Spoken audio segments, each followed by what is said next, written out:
Hi, this is Cruz Pedregon, two-time funny car champion, driver of the Snap-on Tools Toyota, and you're listening to Nitro Notes. Welcome to the K&N Filters Route 66 NHRA Nationals Finish Line edition of Nitro Notes, presented by the Performance Racing Network. I'm Brandon Mudd. The second half of the 2016 NHRA Mellow Yellow Series season kicked off in grand fashion this weekend at Route 66 Raceway as Fast Jack Beckman and Jimmy Prock, the men partially responsible for destroying funny car records all over the country last year, earned their first win of the year and the 800th in funny car history. Ever the historian, Beckman talked about just how monumental the win really was. Jimmy Prock won number 500 with Gary Densham driving. Jimmy Prock won number 600 with Robert Height driving. I won number 700, and we've won number 800. It's a pretty cool deal. And the thing that makes that extra special, just things lining up there. It's the 50th anniversary of Funny Car. You got a lot of the legends out here. Pat Minnick and the Chi-Town Hustler were out here. Arnie Beswick and the Farmer car.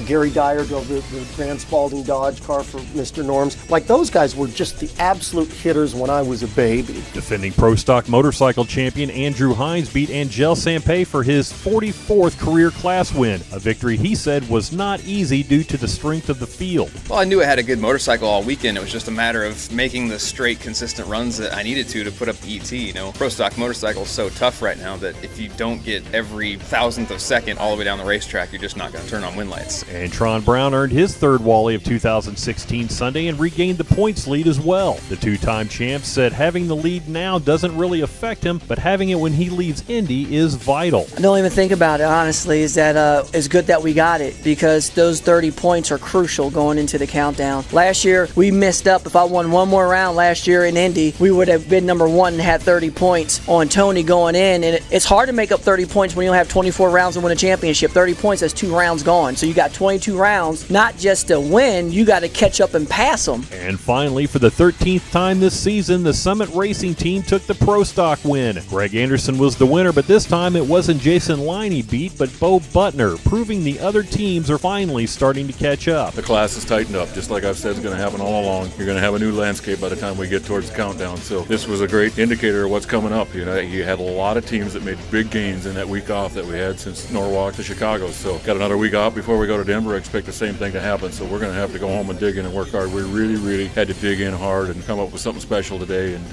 Rob Downing and the crew did a great job matching the racetrack with the hot sun on it and making beautiful runs all day long. The NHRA returns to wine country July 29th through the 31st with the Toyota NHRA Sonoma Nationals at Sonoma Raceway. Get your tickets today by calling 1-800-870-7223.